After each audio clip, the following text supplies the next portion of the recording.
legends start.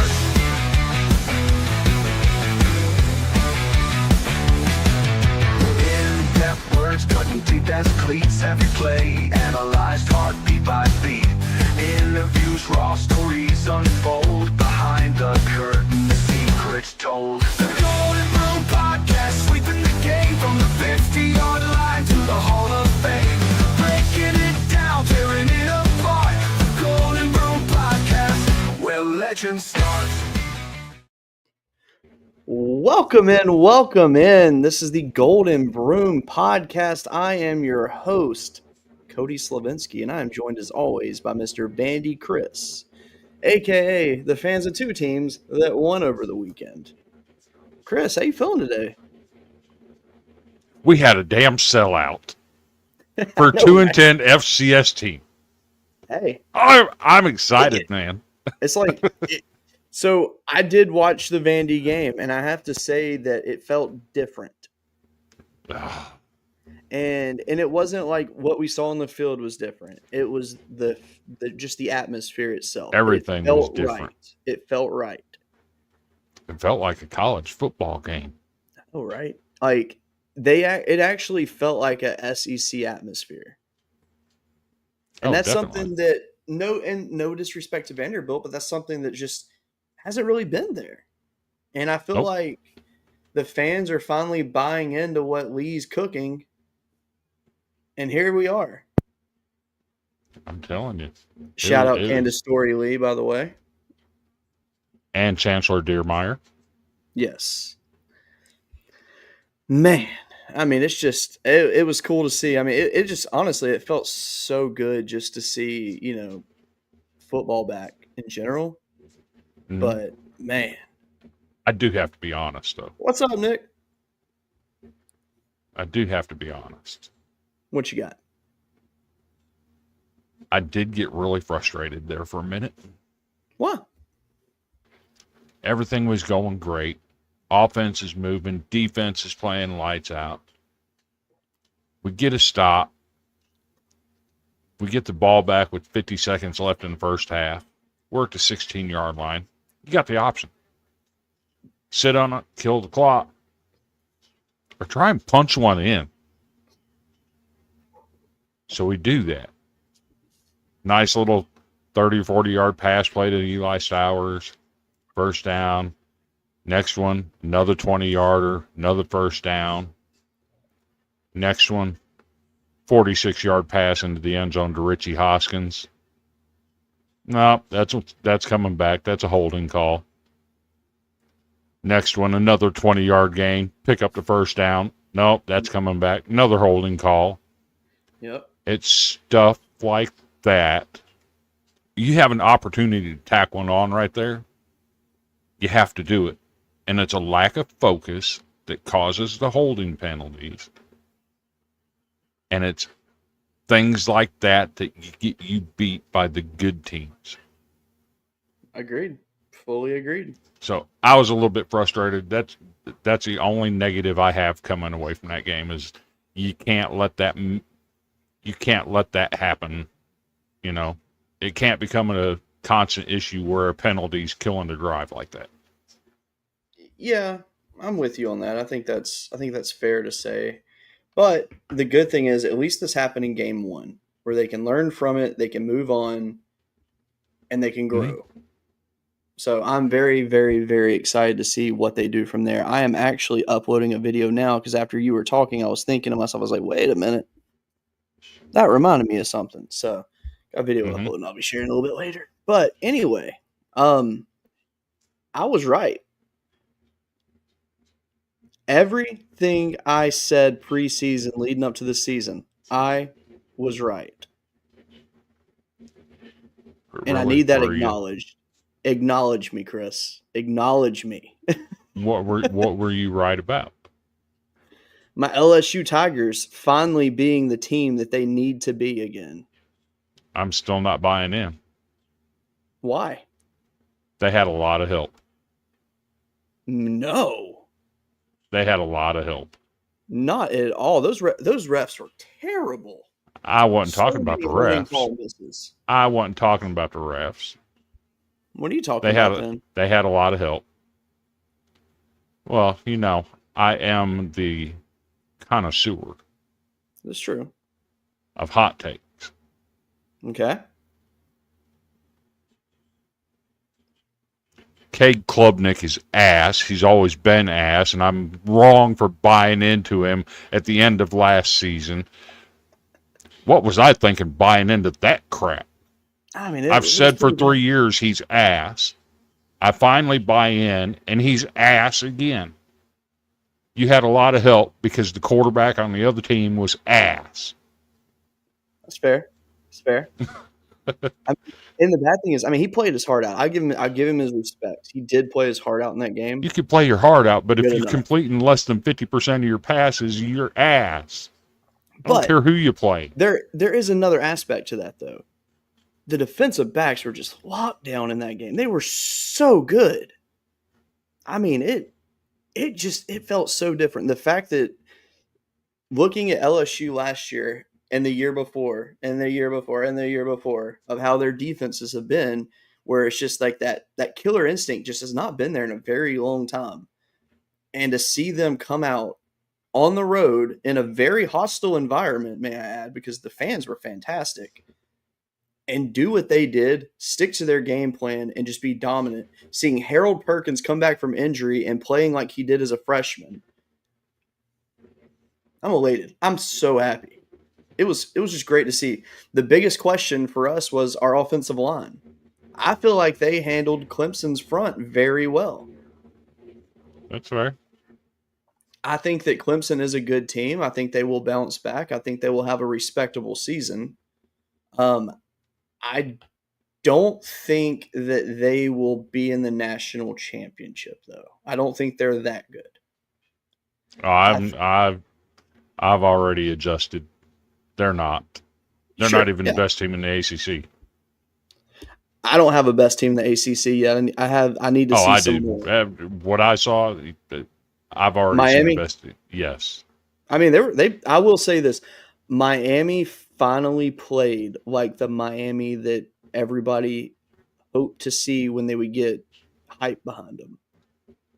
My man, Seth Stanley, with the hot take. I mean, hey, at this point, they're 1-0. Who's to say they can't do it? Hey, that being said, I feel more confident now saying that Vandy beats Alabama this year than I did last year. And I felt pretty confident last year.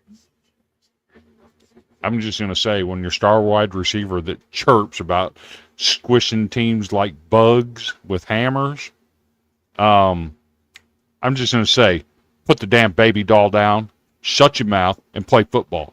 Because you're not even the best wide receiver on your team.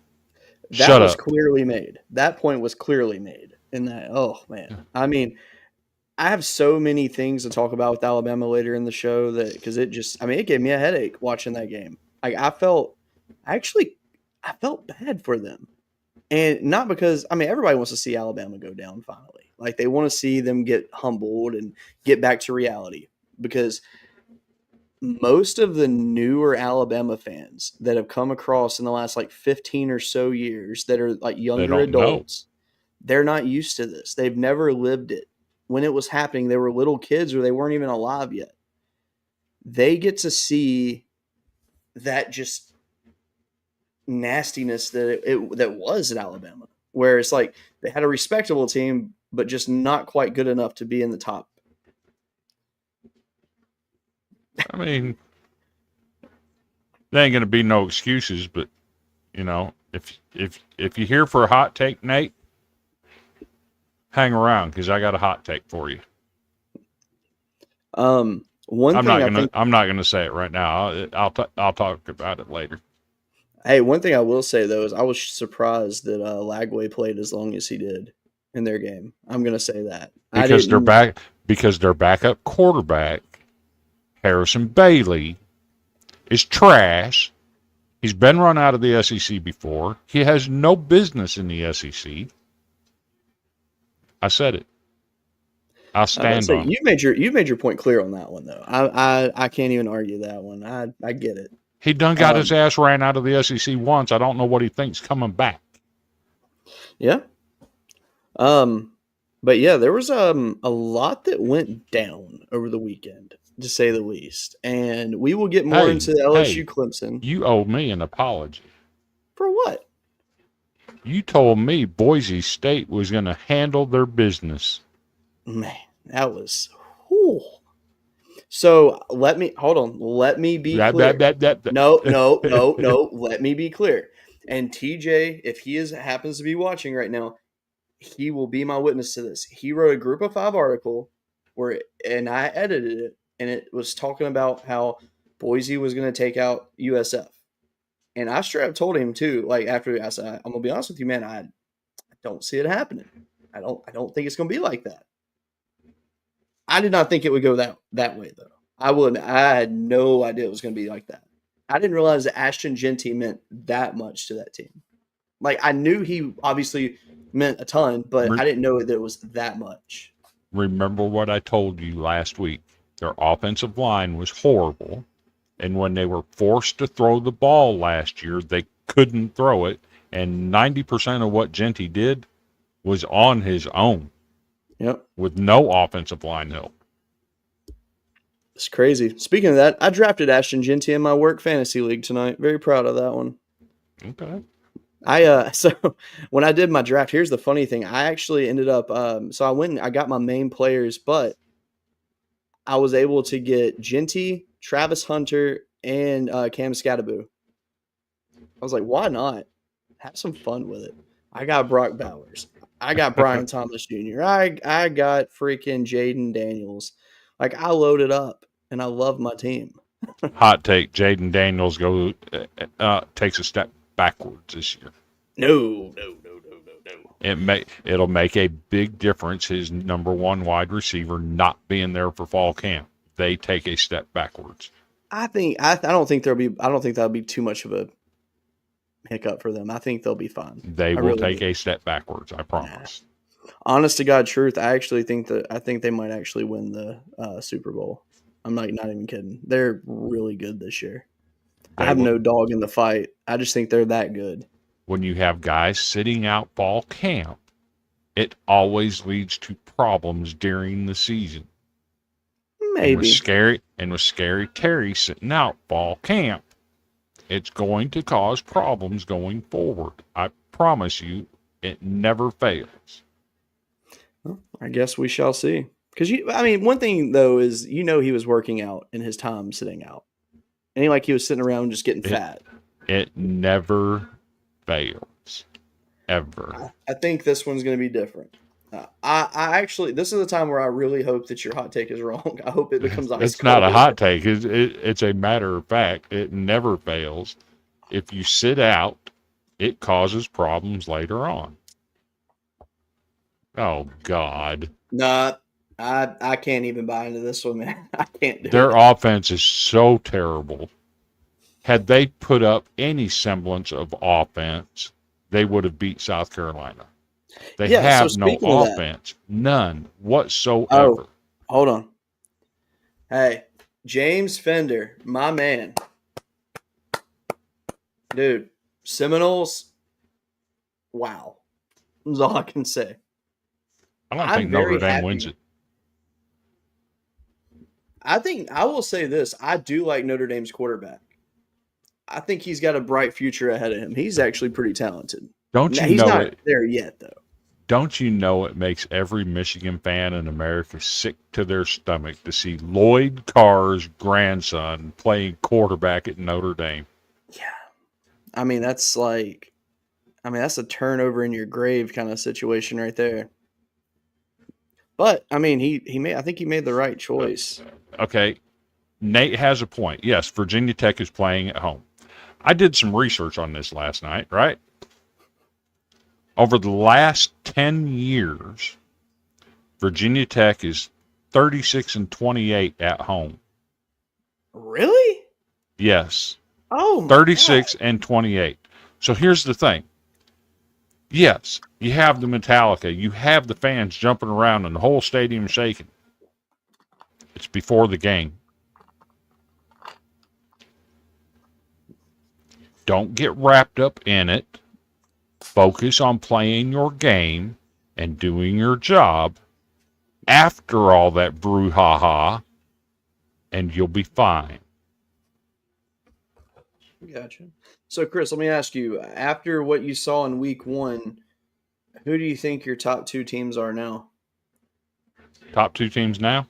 Hmm? Penn State. So, and when I say that, I mean, like, who would you put in the national championship if it were tonight? Penn State.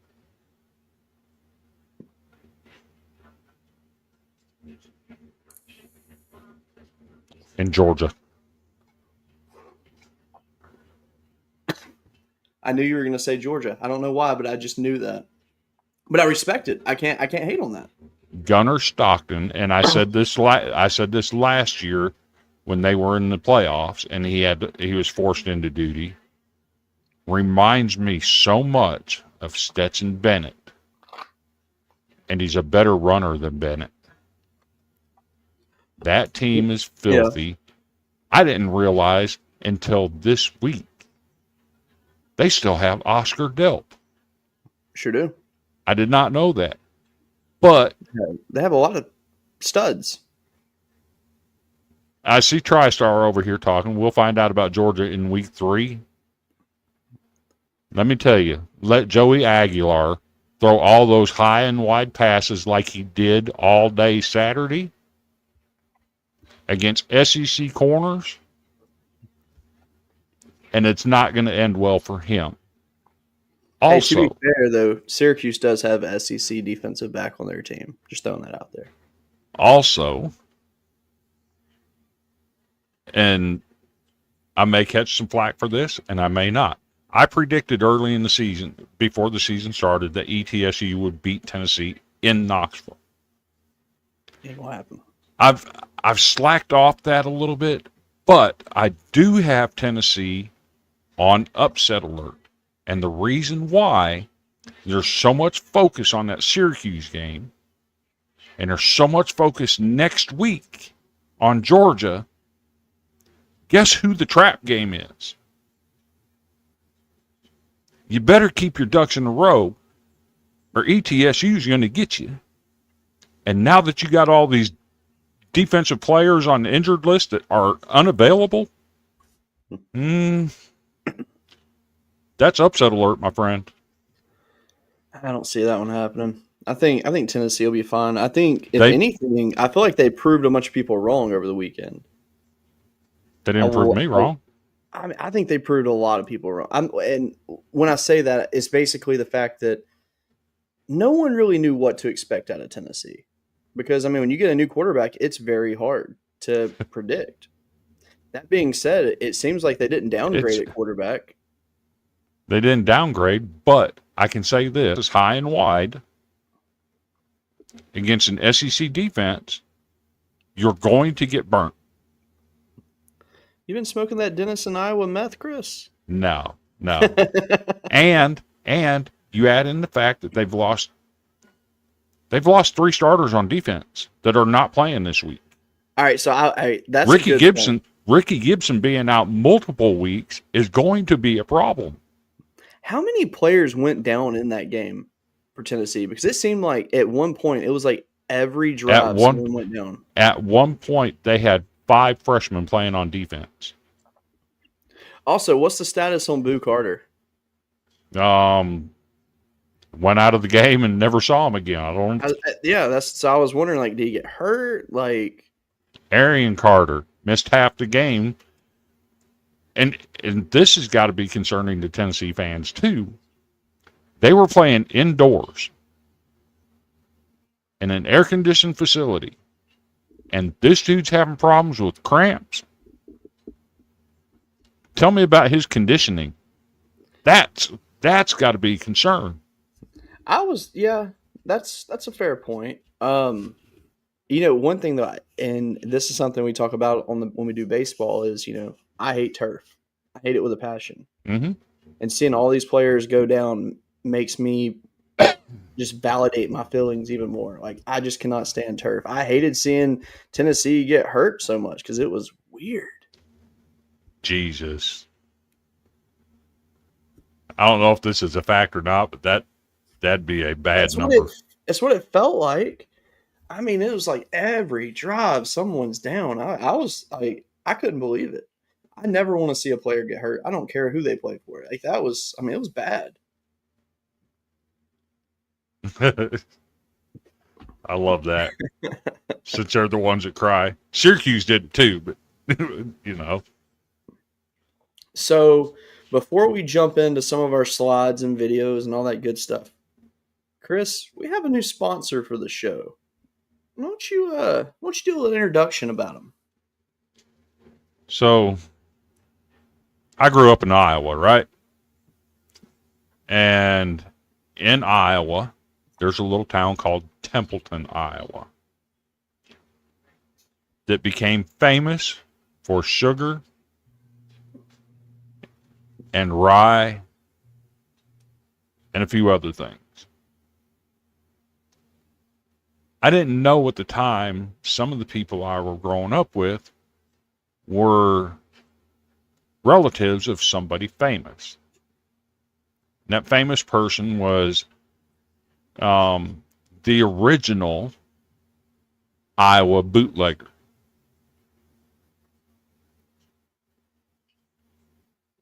So, because of connections that I've realized over the summer, I reached out to somebody and said, "Hey,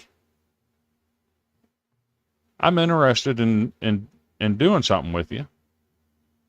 And he messaged me back and said, "Well, what's your demographic?"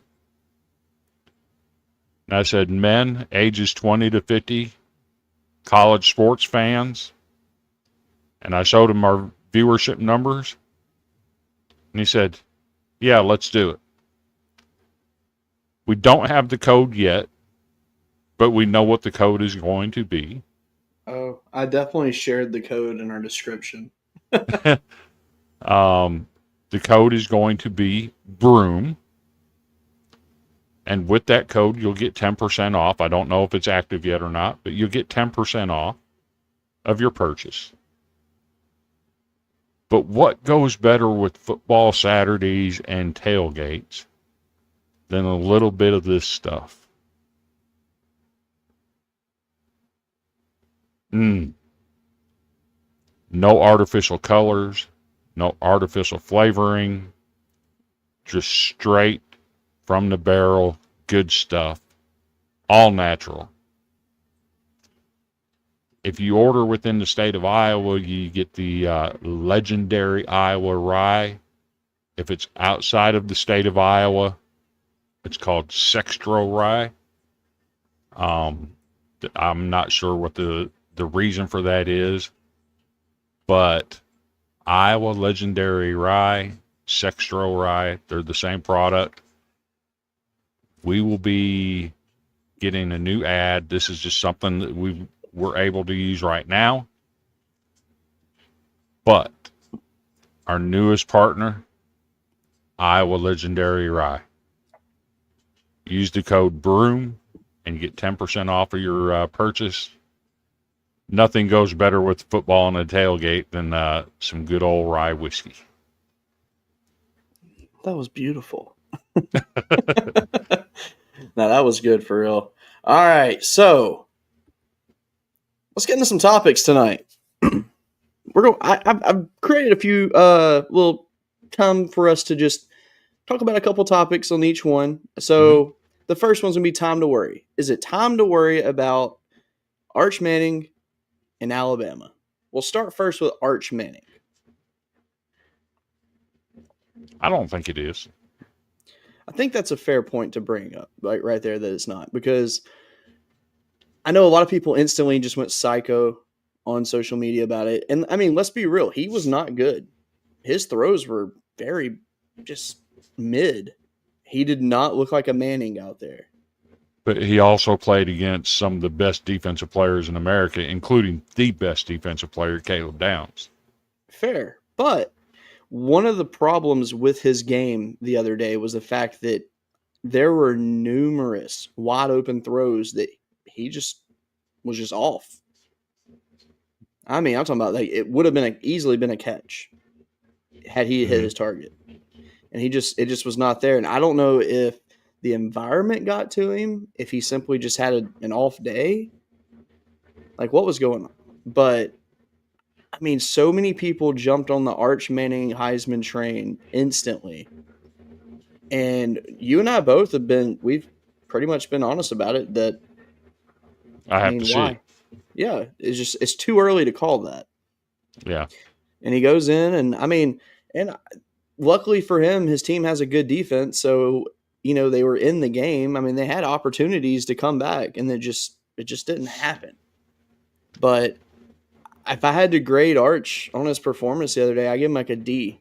Like, I just don't think it was good. I'm more worried about Cade Klubnik and Clemson because Cade Klubnik is ass.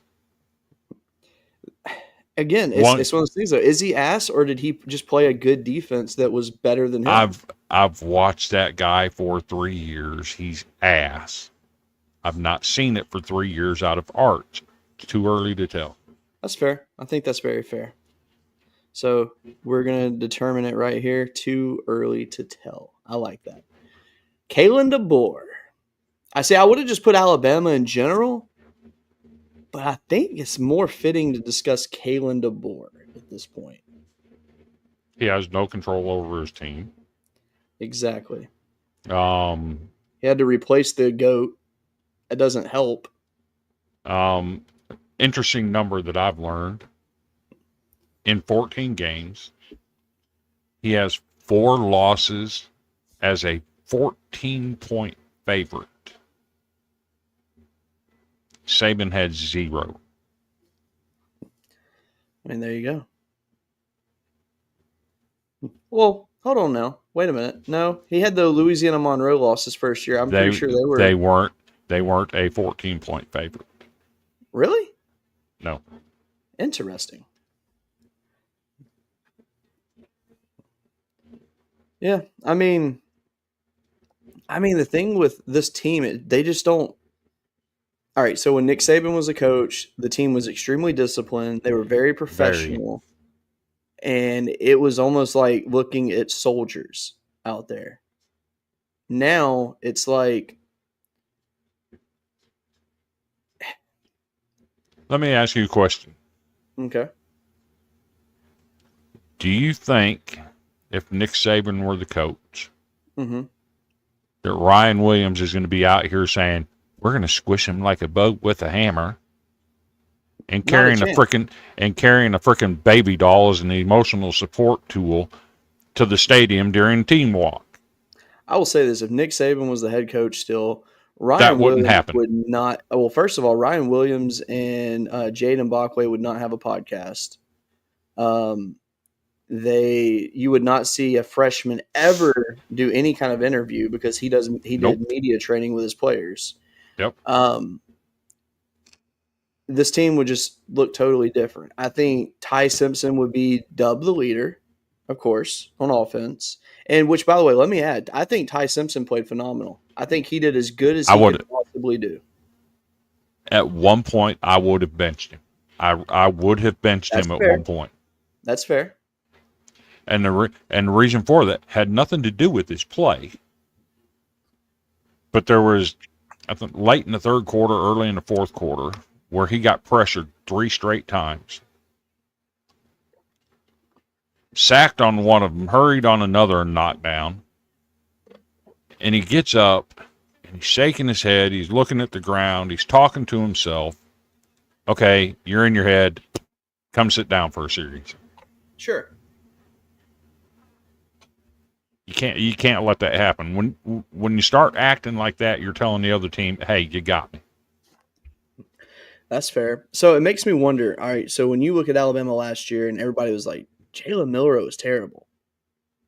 It makes you wonder if it's a mental thing that kept Ty from getting that job. Maybe so. Because with me though, I'm thinking that I don't think Jalen Milroe was actually a bad quarterback. I think that what he was surrounded by was not healthy, and it brought his play down.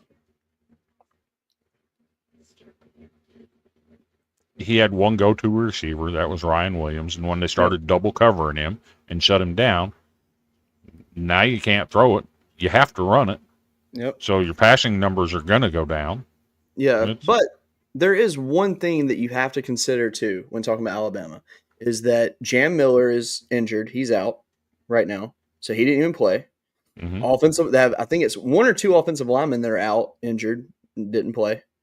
Their best Next defensive man up. lineman. I know, I agree, but their best defensive lineman, tightrope surgery. He's not playing. I think he'll be back maybe by Georgia. So I mean, key pieces were missing for this team. And maybe that will make a difference when they're When did back. Saban ever use that for an excuse? Oh, no, you're right. He didn't. And I'm saying, though, that maybe that it's just those guys mean that much to the team. Top to bottom, the entire roster ranks higher than any other roster in America. No excuses. Good point. And that's weird to me. So I know you remember when DeBoer was at Washington, Mm-hmm. and I was not high on them. I was not high on Michael Penix. I was just not high on that team at all. And when he was announced as the head coach at Alabama, the first thing that went through my head, I don't know if I ever said this on the show or anything like that, was I don't think it's the right fit. It's not. I think the potential was there, and I think the potential is still there. But if DeBoer does not get things in check now, this is going to go bad for him. Mm-hmm. I think his buyout right now is like $62 million, so he's probably safe. 70. Oh, was it 70? Okay, so Yeah. I mean, he's safe. Let's be real. They're not gonna let him go yet. I'm not sure about that. I mean, they could, but I mean, it's a different metric when you look at Alabama and a $70 million buyout versus Kentucky, tongue-tied here, Kentucky with Stoops and a $34 million buyout and $32 million of it due within 60 days. Yeah, see, that's a different metric. Are we at the point where we could say that if DeBoer looked in the mirror, he would see Brian Harsin? I mean, I'm not sure, but it has those vibes. But you know what the funny part is? What's that? You know who their number one go-to guy last year was when they were replacing Nick Saban? Who? The first person they offered the job to. I don't even remember. Mike Norvell. That's right. Which, I mean, think about it, though. That was the easiest job to turn down. Nobody wants to have to go in and replace Nick Saban.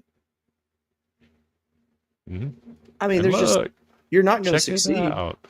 Our friends over at the water cooler. What's up, boys? Giving us a view tonight. I bet they're happy today. I think a lot of people are happy today. But, I mean, I don't know. There's something about DeBoer that just doesn't fit. First of all, He doesn't look like a head coach. And that's not, and again, I'm not knocking the guy because nice guy, baseball guy. But something's missing. And I know he brought in some coaches and he's got a good staff on him. He really does. But something is missing. My question is this, though. Okay, let's say that it got really bad. Let's say that Bama loses, let's say they start out 1-4, 1-5. He's getting run out of town. So my question would be, if he got run out of town, do you think they would ask Nick Saban to step in to close out the season? I think they would. He's done. I don't know. There was rumblings that he wants to come back. I know he hates the NIL world, but not according to him or his family. He's not coming back. He has no desire to. I mean, he's great on game day, so I think that works out good. Yeah. So, that being said, before we go to our next segment, shout out to Lee Corso, man. Going out with a bang. Got all his picks correct. I mean, that's crazy. 6 for 6. And I mean, it was a good farewell for him. I really enjoyed that. And you could tell that obviously, I mean, last season you could tell that his time was coming up to be done on the show. And then Hmm. when you saw him the other day, it was like, okay, this makes sense. I think it was extremely classy the way that they did the show. I was very happy overall with the way that turned out. The And only way it could have been better is if he did it at Indiana. that would have been good. That being said, I was really hoping that he would have pulled a not so fast when putting the Buckeye mascot head on. I would have laughed so hard. But nah, he We did did really well. we did forget one video. What's that? The dog taking a crap on the field goal kick. Oh yeah, probably should. Yeah, can you find it and put it in there? Because that's yeah, that'd be a good one. All right, let's move to our next segment real quick for some standout teams. Oh man. And when I say standout teams, let me rephrase this. This doesn't mean that these are the like 5 best teams in the country. These are just teams that played some really good teams and did well. Simple as that. Obviously Ohio State beating Texas at home. It was a good win for them. They played a very smart game. They didn't do more than they had to. Obviously, if they needed to air the ball out more, they could have. Still not impressed with Sands. No, I think that's fair. I think Sands managed the game very well, but we didn't see it. It's kind of like the Arch thing. We said we hadn't seen enough out of Arch. We haven't seen enough out of him yet. Nope. So yeah. That being said, team that was really good and actually stood out, Miami. Carson Beck big time stood out. Carson Beck looked happy. He was having fun. He was playing some really good football, and I think he's got a breath of fresh air. And I don't think that it was anything wrong with Georgia and him being there. But he took a lot of blame for stuff that went on down there that wasn't him. Yes, and he's really been drugged through it. And seeing him at Miami doing that against Notre Dame week 1, shout out to him. I mean, that was a great performance by Miami, top to bottom. I can't even knock them. That being said, I want to there's an asterisk team that should have been in here that, well, I'd already made this graphic before that game happened, but TCU, a team that I've been kind of high on. I haven't talked about them a lot, but if you follow me on X, which you should, GBP_TigerKing, I'm high on TCU. I think they've got a really good roster returning this year, and I think they're going to be dangerous in the Big 12. I think that they're a team really to watch out for. They played arguably one of the worst teams in the ACC. When you look at what that roster at North Carolina went through and what they've lost, sure. Omari and Hampton, number 1. Yep. Stop it. And I will say this: I did buy more into to UNC because of Belichick. I thought that with Belichick being there, I thought that it would help them more than it did. But if anything, from watching that game, it made me realize that he really is setting up this job for his son going forward. Like, I just felt like he wasn't. He took the job to get his son a guaranteed spot. But here's the problem. You can't coach 18 to 22-year-old kids the same way you coach NFL players. It doesn't work. And when they get those kids, though, and when they get unhappy, guess what they're going to do? Bye. I'm going to go somewhere else and play and make some money doing it.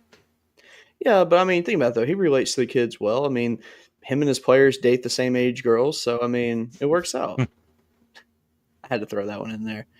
Another team to highlight, we talked about them a little bit earlier, Florida State. Our last show, we kind of went down Florida State's roster because we knew they had a good offense that had let me rephrase this. We said they had an offense that had a lot of potential. Yes. That being said, I feel like we all owe Tommy Castellanos an apology after his quote a few months ago where we kind of all and everybody in the world dogged him. I don't think you dogged him on it. I don't think you dogged him. But we all a lot of people were just kind of like, I don't think so. Well, he was right. And Remember Florida what I State, said? Remember what I said last week? Don't be surprised. yeah, they were good. They did very good. I Shout out don't, to Gunnar Hansen. right? He looked fantastic on the line. 0 pressures given up. That's a win right there. Very, very good play by him. Next team on the list, Auburn. Oh, I mean, all they did was pretty much just run the ball. I mean, their defense was not the best. I will say that. I wasn't really impressed with the defense. Offensively, though, I thought Jackson Arnold did good running the ball. Simple as that. Passing game, whatever. But in terms of managing the game, running the ball, really picking apart where Baylor was weak, and they did good at that. What we found out is Jackson Arnold still can't throw a football. Yeah. They had a good running game and did enough defensively. Yeah. And this next thing I'm going to say is brought to you by Dude Wipes. They really flushed Baylor down the toilet, though, with his running. Yeah.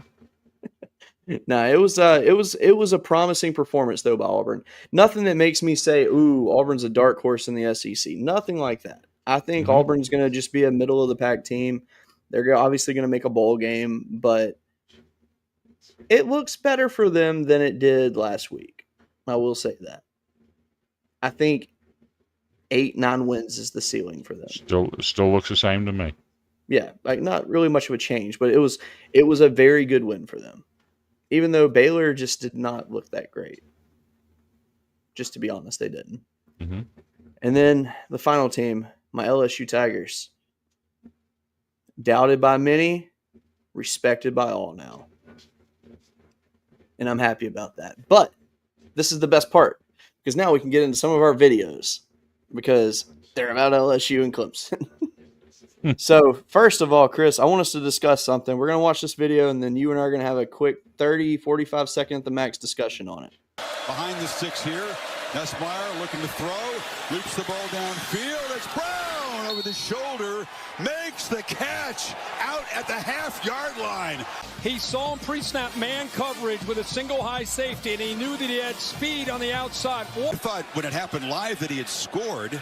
And just a ball break, definitely a catch inbounds, has possession, right foot down. That's a touchdown. Sure, right over top of the pylon, left foot in the end zone. That's play of the weekend. Are you kidding me with that throw? Wow. What great a ball, catch. one-handed grab. That's great on both ends. This has happened in a hurry. When it happened live that he had scored. And just a ball break, definitely a catch inbounds, has possession, right foot down. That's a touchdown.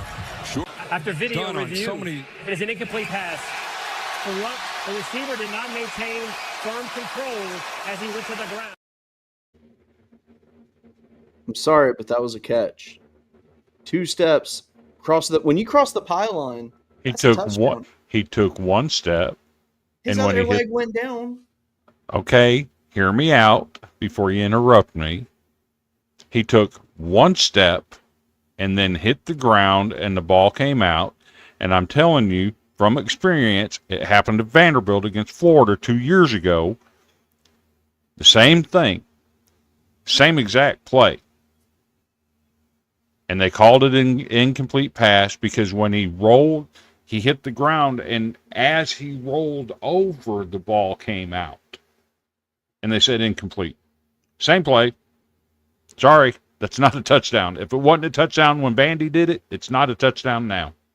So, and that's a fair take. It is, but it doesn't mean it's right. Because I think that I know what you're talking about. I remember that play for the Vandy one, and I think that was a touchdown. That being said, why is it that if a runner crosses the end zone, and as long as they get the ball over, even if it's knocked out before they go down, that's considered a touchdown? But yet he crosses the pylon. He has complete control of it right there. I feel like once he's crossed that pylon, that's a touchdown. I mean, it was a hell of an effort regardless. It was a hell of an effort. I'm just saying, if it's been called that way before, and the ball comes out after you hit the ground, It's not a catch. It's fair. It's fair. All right, so now we got 2 videos, though. Go ahead. Now, my expectation is you have to be consistent with that, and it has to be called the same way every time. I think that's something that needs to be discussed in the rules office going forward, though, for real. I think because, I mean, it could happen again. And if I see a game where it happens and they call it a touchdown, I'm going to be furious over it. Fair. Unless they call the touchdown for my team, then that's different. I'm all for it. Give me it. But now let's play these clips from Dabo and Brian Kelly real fast. I mean, if we make the first tackle, I mean, Wade's got the guy. He's got. I mean, I don't even know how his knee didn't go down, but he, without that run, I mean, like I said, the last 58 minutes is 2.8, and that is a physical group. It's a very smart quarterback, and that is a back. So they're gonna be a problem, and they got some explosive dudes, and it was a hell of a game. It was a hell of a game. Down to the last play, right out of the gate. It's like getting the final exam day 1 of class. They made a 65, we made a 58. Neither one of us were great.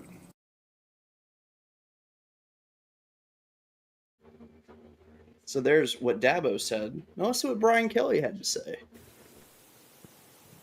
Coach, right back here behind Mike. Dabo's when he said that this was like a final exam on day 1 of class, and said that he would have given LSU a 65 and Clemson a 58 because neither played great. Just wondering how you would have graded or assessed the team in their first game of the year. Well, I mean, I thought we dominated him in the second half. So he's either a really good grader for, giving himself a 58, or he's a really hard grader on us, or he didn't see the second half, which that might be the case. He might not have wanted to see the second half. So, again, look, this is all like, past. We're much more focused on Louisiana Tech, to be quite honest with you. And Clemson is a darn good football team.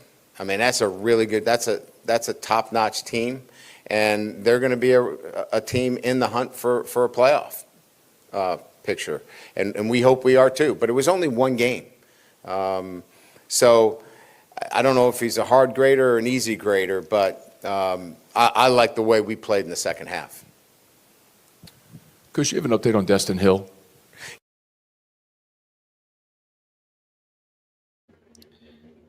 So Kelly with a clap back there, and I like it. I think that I've never seen Brian Kelly have that kind of aura to him. When I saw that video, I actually had to double check and make sure it wasn't AI, because I was like, that's not something he would say. He's usually has this, like, I don't know why I say this, but he's always had this, like, disappointed demeanor to him, as in, like, he tries to, like, deflect everything. But this one, it's like he's confident. Why are LSU fans just like Alabama fans? What do you mean? And I'm going to throw Tennessee fans in here too.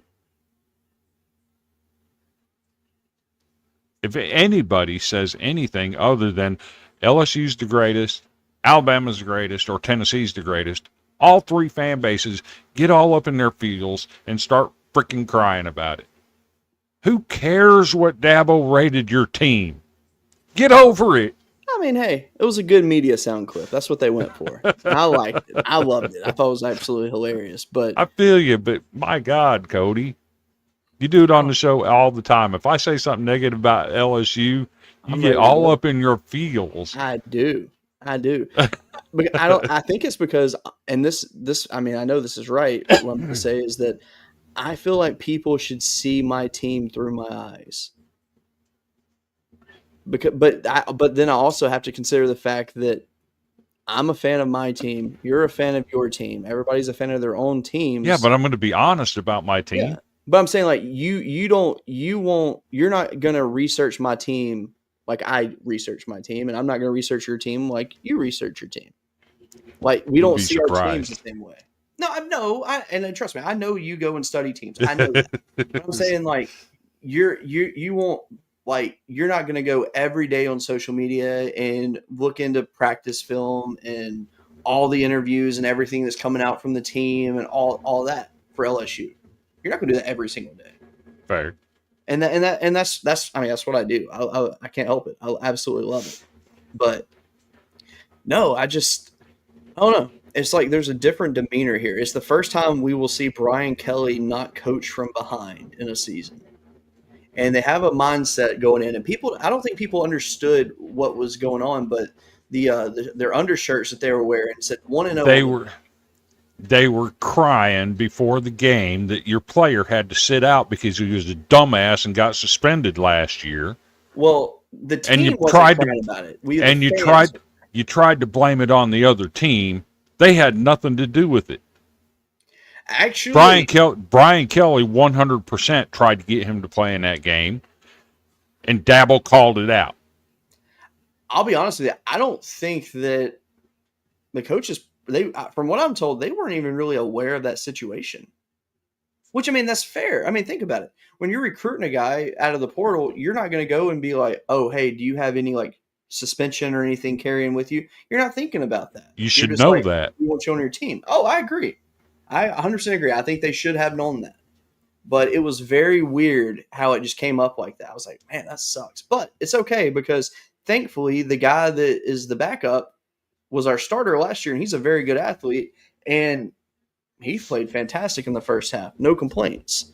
Was very, very, very happy with Jordan Gilbert's play and the replacement there over for AJ Hawsey.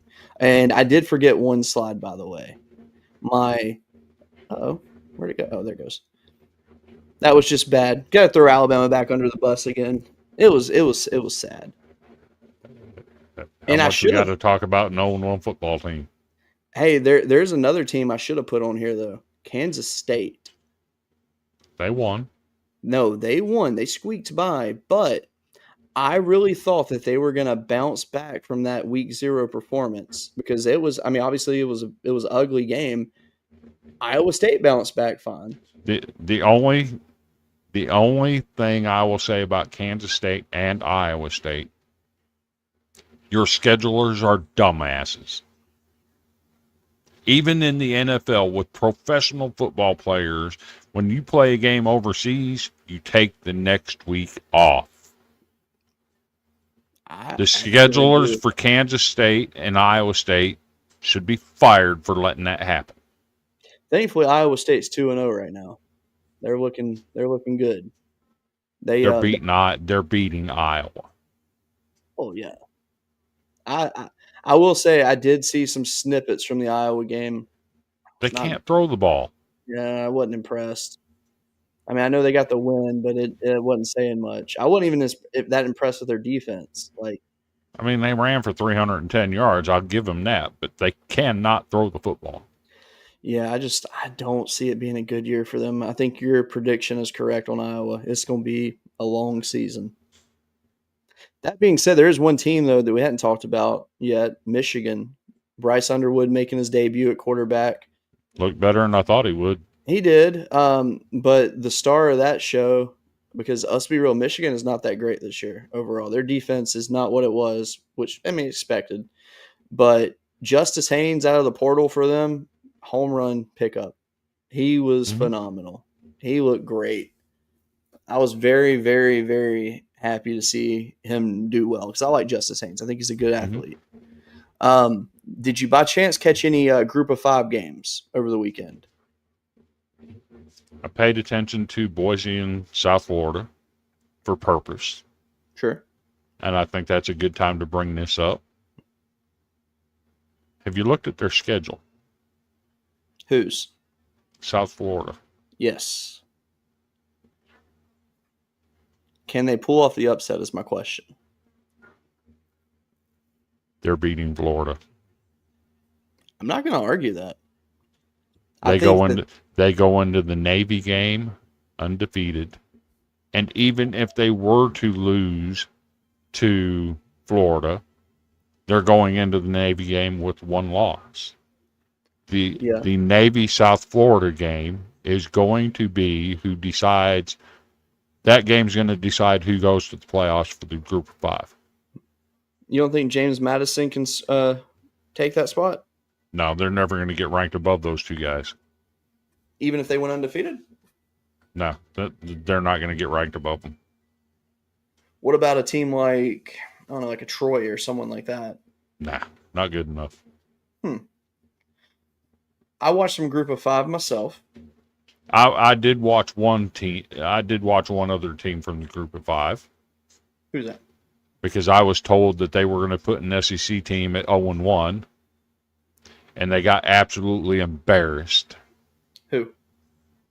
Southern Miss. Yeah, they had a chance. They did.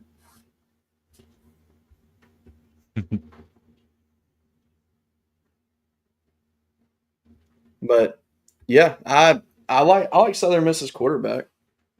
Nate says they're taking 2 L's in a row. Dominic says they're not beating Miami. Yeah, they won't be Miami. South Florida is winning one of those games. I think I like their chances against Florida more than I do Miami at this point. Yes. That being said, Florida's schedule over the next 5 weeks is absolute hell. Good Lord. They got to play like Texas, Texas A&M, LSU, South Florida. Like, that sucks. Mm-hmm. Yeah, I'm with you on that. I watched some of the Troy game the other day. Did you watch BYU? I did not actually. I meant to watch it, and I got carried away. I do have one highlight from the BYU game. And this is, I play this knowing that we've been clamoring for football for quite some time, right? Fair. Ladies and gentlemen, football is back. Goal line, off and running. Oh, he is nailed and the ball's out. And BYU's got it. El Bakri with the hit of the year. Would you like to quote everybody what I said to you when you sent me that video? He's unalive. Exactly. I mean, that was nasty. That was filthy. I mean, I absolutely loved it. Don't get me wrong. I did. But, man. Whew. Oh, but yeah, I watched some of the Troy game. I watched ULM as well. I like what both teams have. Remember what I said. Mississippi State is going to be the most improved team in the SEC. I saw holes in their game, but I agree with you. I didn't say they weren't going to have. That defense is light years ahead of what they were last year. Oh, absolutely. Light years. I feel like their offense they're gonna make a turn too. I think that they have their a lot offense of there. Their offense was good last year. They were putting up 25, 30 points every game. Well, the problem though with their offense couldn't stop anybody. Their problem with their offense though from last year to this year is there's a lot of faces that were big on that team last year that are no longer there. Considering their quarterback got hurt, so they had to go to a backup who played really well last year for them. But yeah, I mean, I think Mississippi State, I think they're going to take out Arizona State. I really do. I don't think they're that good. I don't think I'm not sold on Arizona State though. Speaking of the state of Arizona, Arizona played the other night. Former 3-time guest of the show, Ish Mahdi, he made his debut for Arizona. He is not running back one, by the way.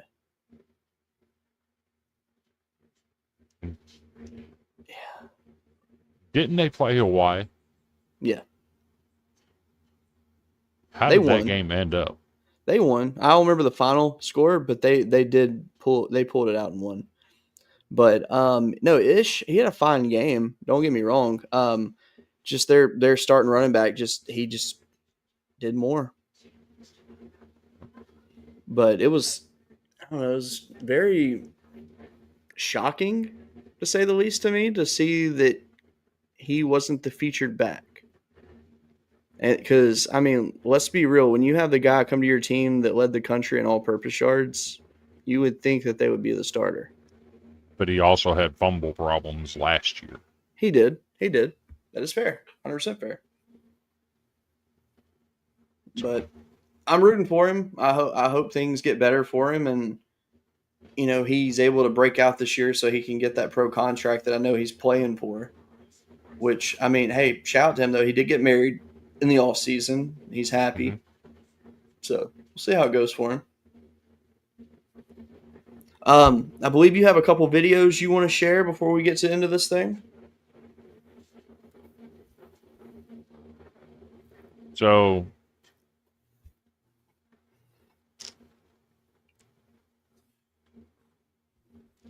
we're talking about Arizona State and Mississippi State, right? Yes.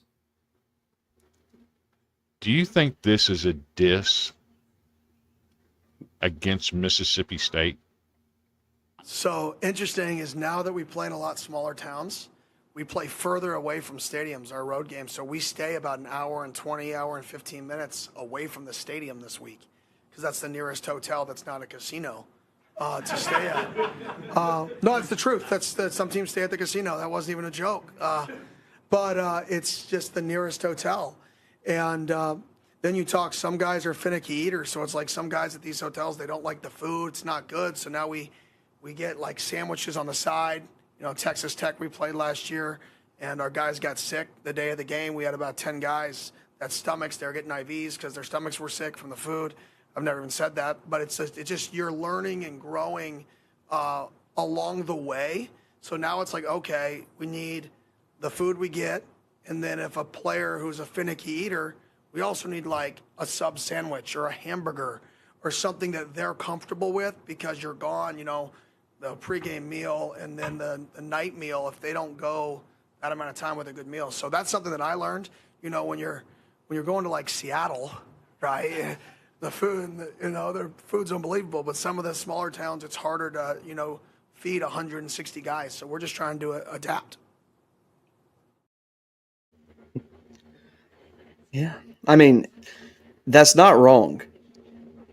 No, Describing the he's not team wrong. they're playing this week because, I mean, my brother went to school there. I know how that campus is. I mean, there's not a lot there. But he did bring up an interesting point. Is he said some teams stay at the casino. Yeah. How is that okay for the team to stay at the casino for the NCAA when you're suspending people for gambling? That's actually a good point I didn't even think about. Because, I mean, let's be real. And how If does your team is Mississippi staying State there, how does Mississippi State get away with letting teams go there? It's a good point. Because, I mean, let's be real.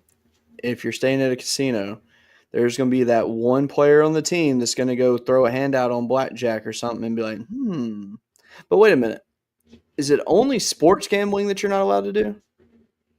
Any gambling. You can't even make a friendly wager. Okay. I just want to clarify that because I've never really looked at the full rules. I didn't even think about it like they just play a hand of blackjack. I didn't know if that would be bad. Okay. If you and I bet, let's say me and you are NCAA athletes, right? Okay. And I said I could make it to Calera from my house in 2.5 hours. Okay. You said, no, I think it'll take you 3. And we bet on that. That's an NCAA violation, automatic suspension. Okay. Interesting. Also, I got to call this guy out. Sports are stupid. Weaver's number 1. So this is Brandon Boyd. Boyd's Aluminum Polishing. If you need your wheels polished, hit this man up. He's the best in the business. That being said, he also is the knob polisher at Weber Valley Speedway. He also works behind the hole in the wall at Salina Pit Stop. Just so you know. They call him the attendant for a reason.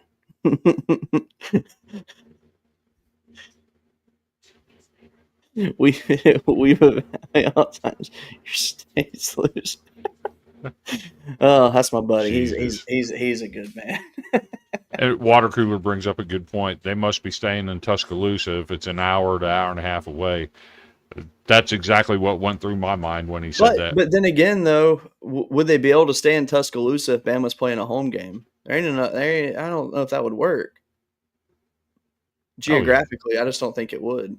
I think they would stay more into Mississippi. There's plenty of hotels in Birmingham, Tuscaloosa. But think about it, though. Plenty. Why would you drive why would you, if you're coming from Arizona, why would you drive an extra hour and a half when you could just stop an hour or so sooner?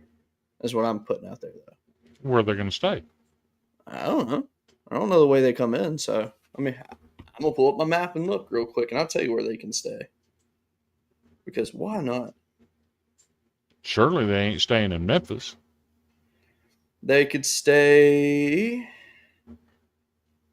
Yeah, they definitely ain't staying in Memphis. Let's see.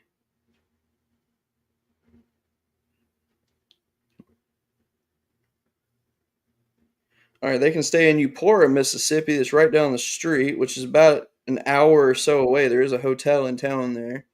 Because let's see, the way that they would come in from Arizona. All right, so they're going to drive that. Chances are they're flying in. That's a good point. So in that case, what? You're either going to fly into Birmingham.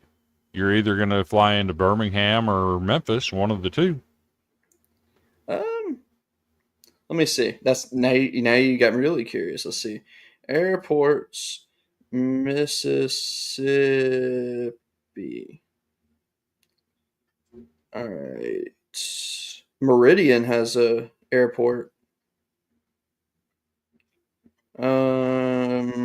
Tupelo does have an airport. So Tupelo, Mississippi. Tupelo is roughly an hour north. So yeah, odds are they're probably staying in Tupelo, Mississippi. There's an airport in town, and odds are it's probably like a private airport, so they can make it no problem. Katniss, you're weird. My cat's just like sniffing everything right for no reason, like standing up like a human being sniffing. Like that's okay. Anyway, but yeah, I would say they're probably in Tupelo, if I had to guess. Now, if they were to fly into like Birmingham, then yeah, I could see something like that. But I just don't think that's a diss on Mississippi State. Because he's talking more about learning as you go and finding out how to manage things. You know, he's only in his third year. Yeah. So I took that more as he's growing as a coach and learning different things about his team and whatnot. And I don't think he's making a dig at Mississippi State at all. That's fair. It's not the way I took it. I'm gonna do a quick Google search now because maybe there is something here. Hold on.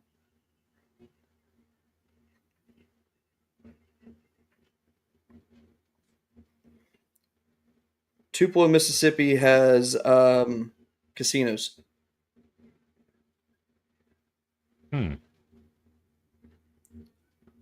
Let's see. Hold on.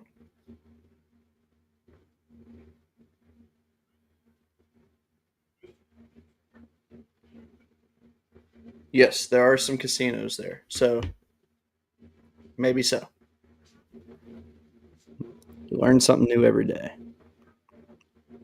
And then we got to talk about Georgia Tech. Yes.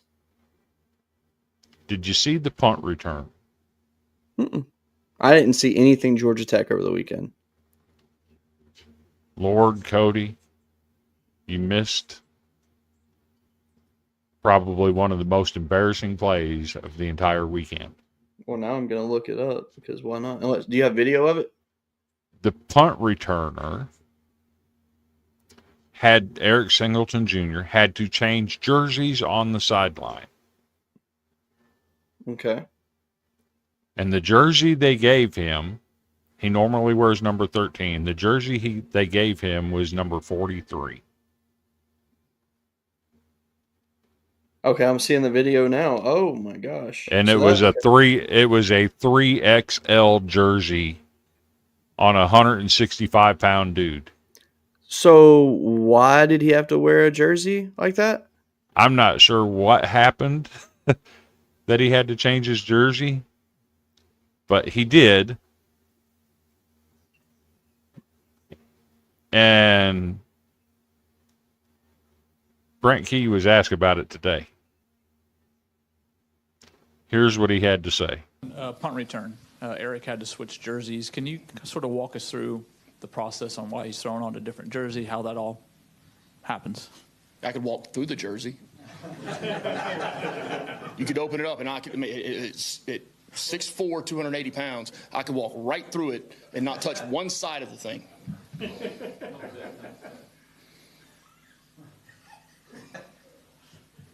So I had a friend of mine call me on Sunday. An O-line buddy. First thing he said was something about the jersey. I hung up on him. Has that jersey been retired, I'm guessing? What was it, number 41? 43? Yeah. You will not see that jersey ever again.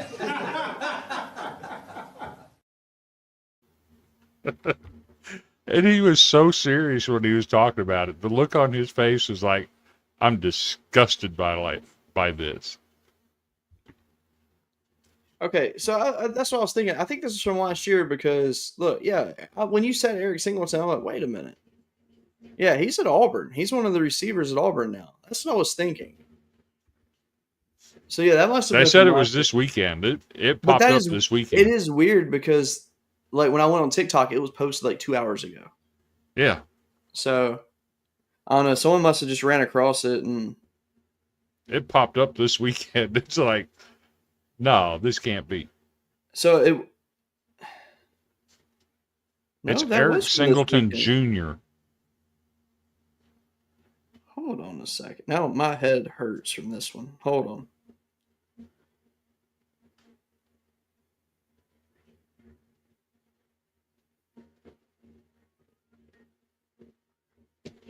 All right, so it wasn't. That ain't who it was. It was Eric Rivers who was returning the punts. Oh, everybody said it was Eric Singleton Jr. So someone simply misspoke on that one. So that's what it was. I was like, wait a minute, what? So, and then when I see the video, it was Colorado. So, but no, that was Eric Rivers playing. That's crazy. Either way, that is absolutely crazy. Man. But he was so serious when he talked about it. So, water cooler might fall in love with me after they see this. What? Oh, the next slide? Go for it. All right. Our power rankings. So this is brought to you by Sextro Rye. And basically, I went ahead and put the scores of the games so that when you see our power rankings, yes. So, and I will explain these power rankings because you're probably looking at like, what the hell are y'all thinking? I base my power rankings off what I saw out of the teams. And if you lost, you're at the bottom. Simple as that. So just because Texas and Alabama are 15 and 16 in mine doesn't mean I think they're 15th and 16th best in the conference. It's just, what did you do for me this week? And that is it. I don't care about where I thought they should be before the weekend. It was simply, what did you do this weekend that impressed me, and what did you not? So that is why I have my rankings the way they are. So, Chris, what was your mindset when you made your rankings? Same thing. It was based on what I saw this weekend.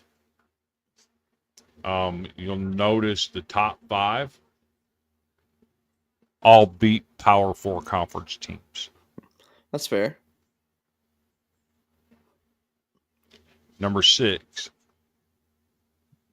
beat a really good G5 team, UTSA. Yeah. From then on down, you're getting into the... You either lost or you didn't play anyone. Ole Miss played a weaker G5. Yes. Florida played... one of the worst teams in the country. Let's just be entirely real. Unfortunately. I mean, they're what, division... Are they a Division II school? No, they're FCS. They're FCS because if people may not realize, but we actually interviewed Ron Cooper from Long Island University last year. Great man, by the way. So, and then I got Texas and Alabama. They both had flashes. Mm-hmm. They didn't play bad. I thought Texas played well enough to win for the most part. Yeah. Alabama had flashes. I did put them ahead of Vanderbilt and Oklahoma and Missouri, Mississippi State. Vanderbilt, like I said, they looked good, but they had some lapses in there that give me pause for concern. So this is a great point right here. I will say this. So I have Mizzou at 8 because of who they played. I think Missouri can win 10 games this year. Chris does not. Me and Chris are the most opposite opinion on Missouri, which I think is fair.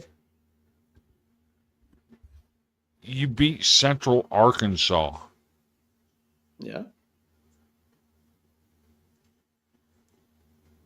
What am I supposed to base that on? That you're good. That's why I put them at number 8, right in the middle. Okay, but I saw other teams beat better teams. I mean, that's fair to an extent, but I mean, I don't know. I think that Missouri handled business quite well, though. I mean, 61-6. It don't get any better than that, really. Again, it's a matter of who they beat and who they played. Sure. Now, I do have to ask you, why did you put Kentucky at 16 when they beat a team that you said was going to be really good this year? Did you watch them? No, I did not.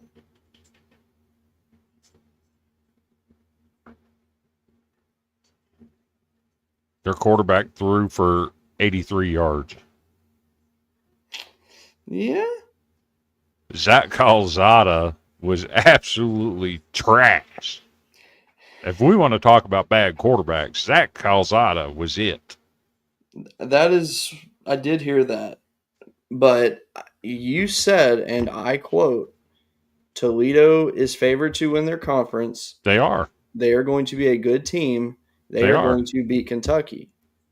I didn't say Toledo was going to beat Kentucky. Yes, you did. I did not. We need to find the clip then, because I'm 90% sure you did. Maybe 88% now after your reaction. I did not say Kentucky was losing to Toledo. I said Toledo's favored to win their conference, but they should not be beating SEC teams. That's fair. That's one of the 4 games I got, or 3 games I got Kentucky winning this year. James heard it. I said, don't be surprised if there's an upset. This is a good point, by the way, because he did. He looked comfortable out there, which, I mean, again, I understand the level of competition. I get it. But offense looked really let's good. talk about Bo Pribula. He didn't even win the starting job at Missouri. It's true. That's true. And the only reason he played as much as he did is because Sam Horn got hurt on the first play. Bless his heart, he missed all of last year with an injury. He makes one play this year and he gets hurt. And Pribula was forced to play. Their third string quarterback just happens to be Drew Lock's cousin. That's actually kind of cool. Hey, an update on Horn, by the way.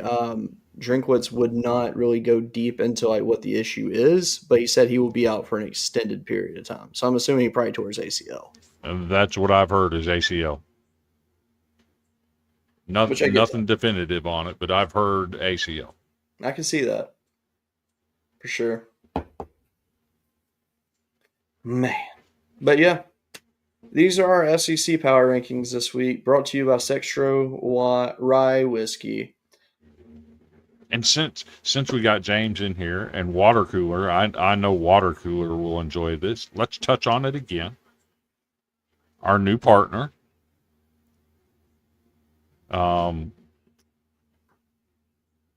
if you weren't here earlier and you missed it, we have been granted a new sponsorship. And I'm going to go ahead and play the video again.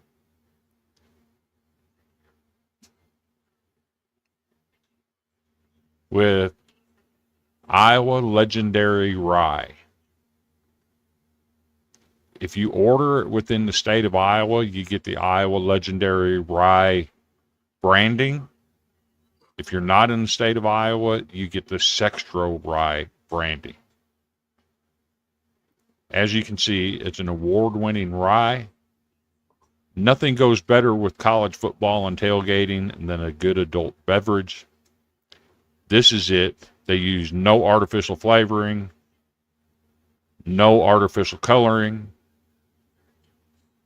And while most of your top selling brands use 53-gallon barrels,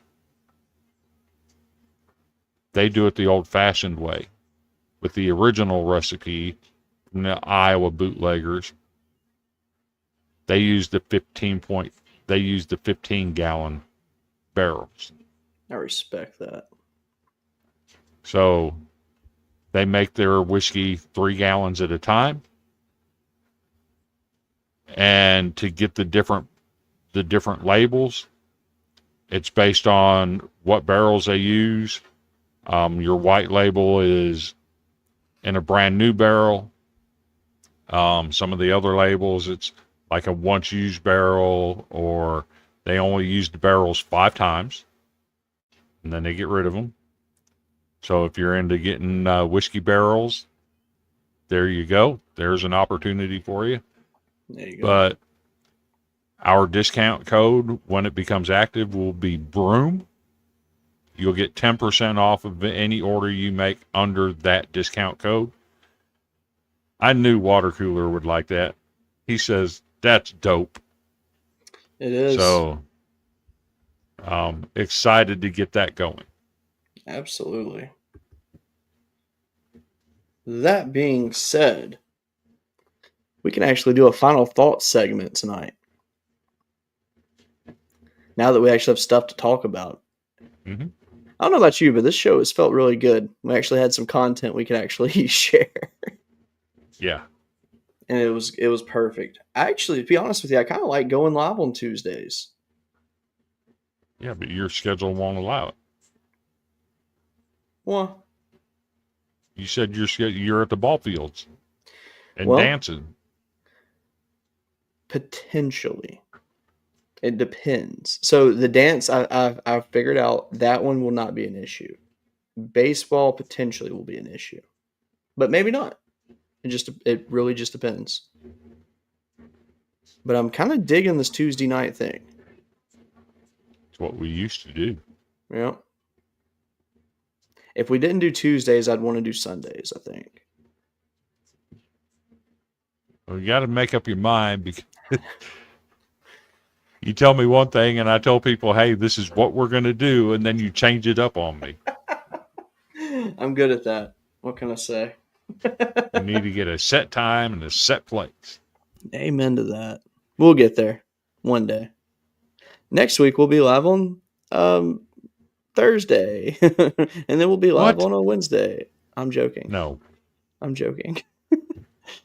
Nah.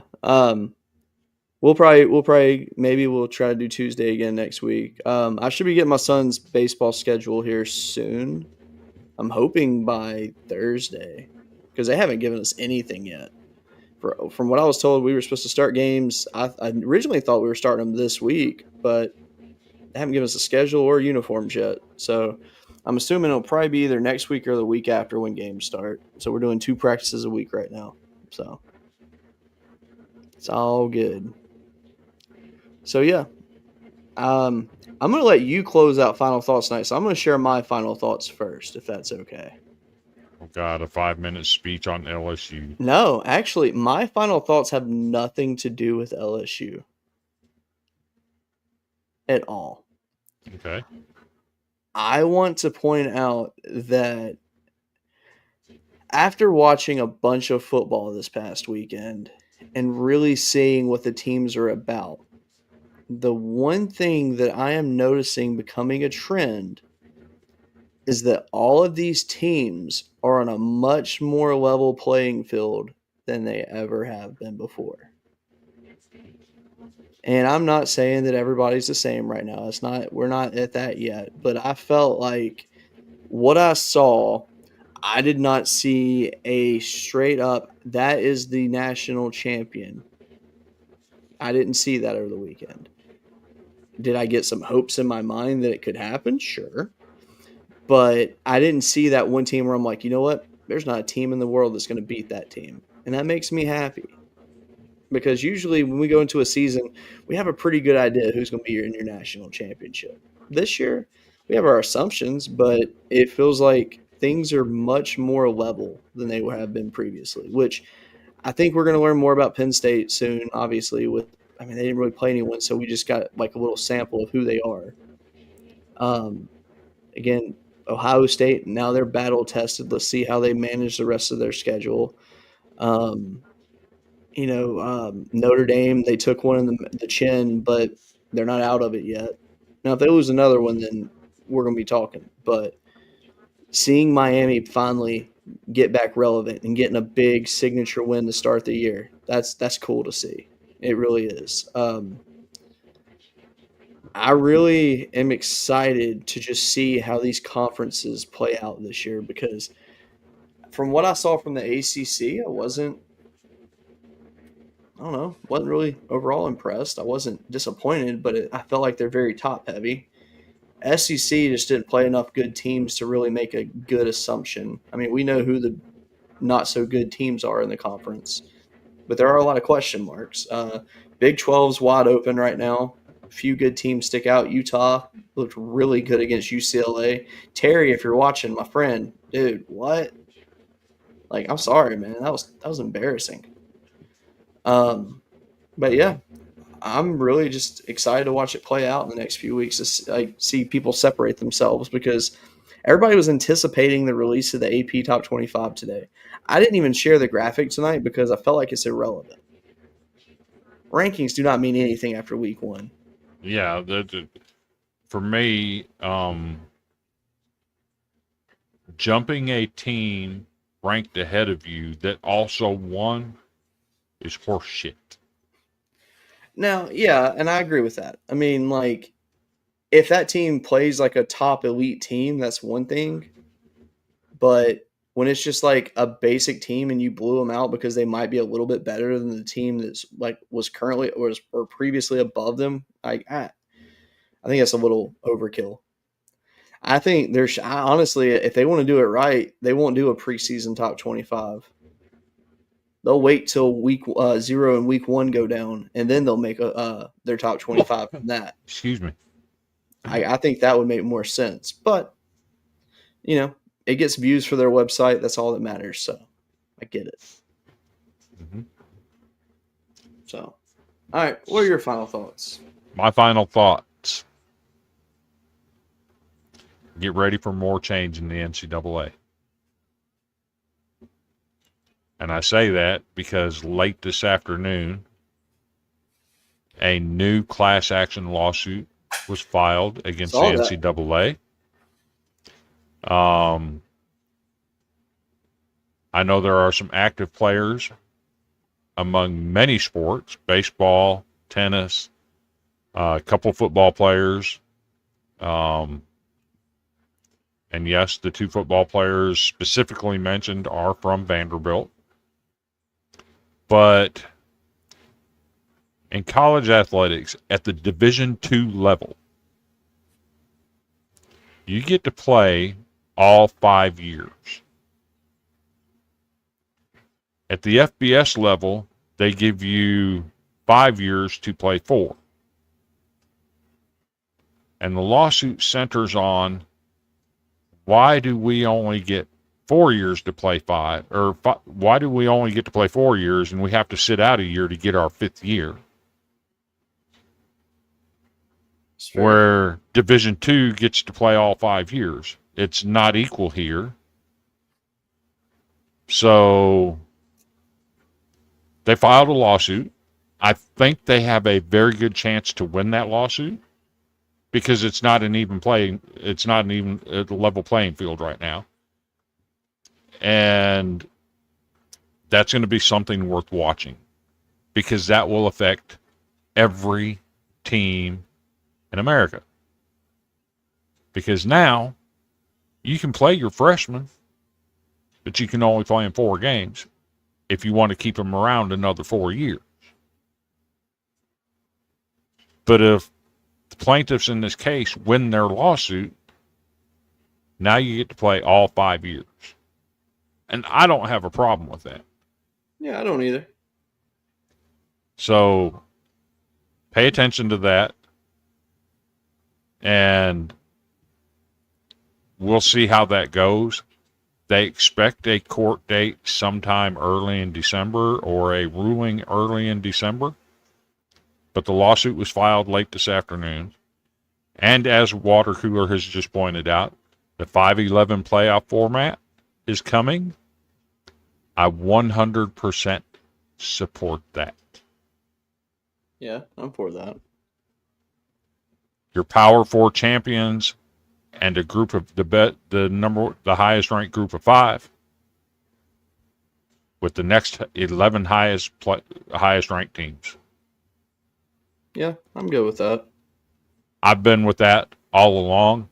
I don't like this garbage of the SEC 4, Big Ten 4, and everybody else gets to fight over 3. No, that's not okay. I like the 5-11. So both of those things worth watching going forward. Beyond that, I'm ready for some more content. Same. Honestly, I would like it if they did the playoff format as each Power 4 gets 3 teams in, and then shoot your question, and then the rest were group of 5. Why not make it interesting? 4 group of 5 teams. Why not?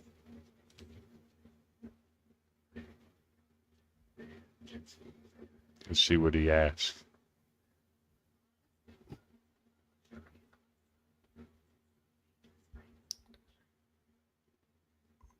Well, I wouldn't be against that. So would it be like 2 playing games? It would have to be. No.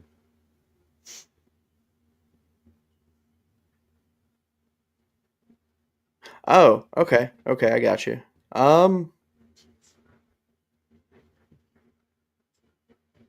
Because then you're going to argue about who the 2 teams that deserve the buys are.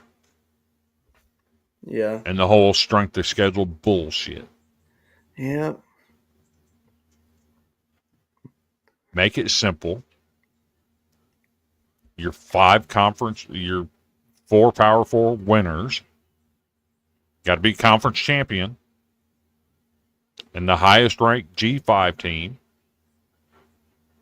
And go with the next highest 11 ranked team. Yeah, I'm fine with that. And then you ain't got no argument about who's getting in. If you're not in that, you're not getting in. Make it simple where strength of schedule and stop that mess. Yeah. Yeah, I like that. I'm old enough to remember a time when strength of schedule did not matter at all. Yeah.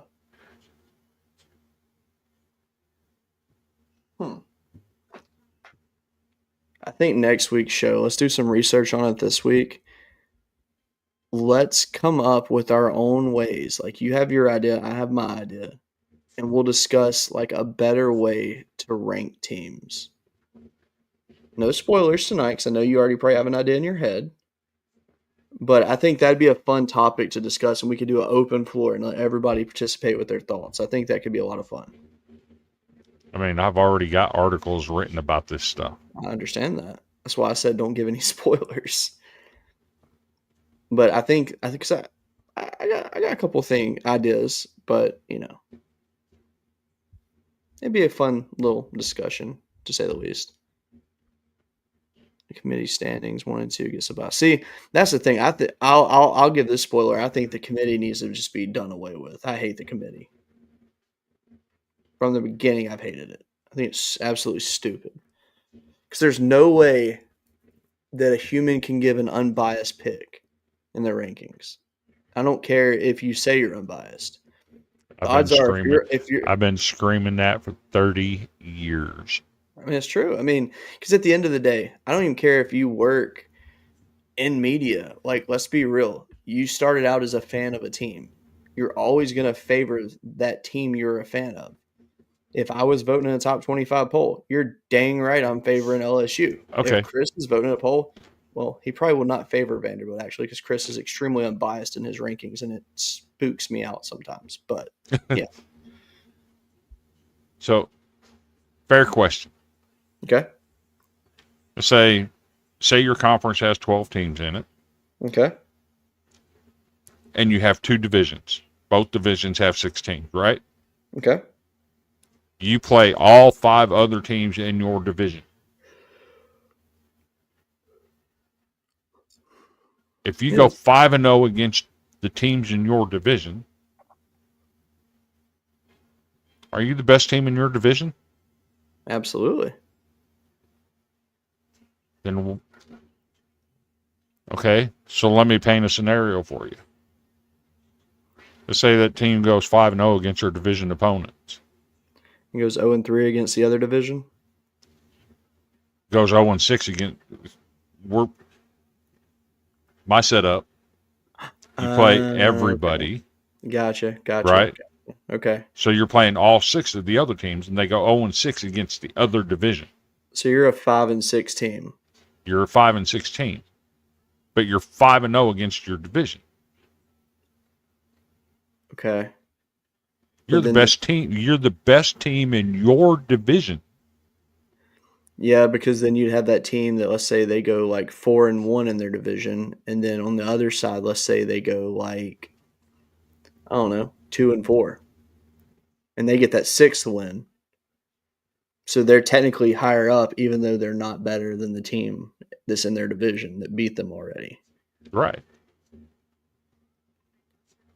I mean, I always thought back in the day when the SEC was a 12 team. And that's where you're getting the stupid strength of schedule matters. We played a harder schedule than you. No, you didn't. You played the same damn schedule, and you lost to us head-to-head. What are you arguing? I mean, honestly, head-to-head should matter more than it does. I mean, there's no way that you can defend a team when it comes to the head-to-head. If like you have 2 teams that have an 8-3 record or 8-4 or whatever, there's no way that you could put one over the other if they didn't beat that team. Like if they played each other, the team that won that, no matter what, should always get in, even if that other team was a conference champion, because they beat that team head-to-head. I mean, yeah. Every game has to count. That's fair. But it doesn't. Yep. So, yeah, next week will be a fun show. Yeah. It's making me think that we need to do 2 shows a week again, but, you know. I may have to get you to make up some graphics. I can do that. You just send me what you need. I got you. Mm-hmm. Okay. Well, that being said, this has been the Golden Broom Podcast. Thank you for watching. We actually had great participation in the comments. Much appreciated. Hey, if you're out there looking for a new podcast, check out the Water Cooler Talk Sports. Go subscribe to them on YouTube. So, thank you all for watching. Have a good night. We'll see you next week. And, yeah.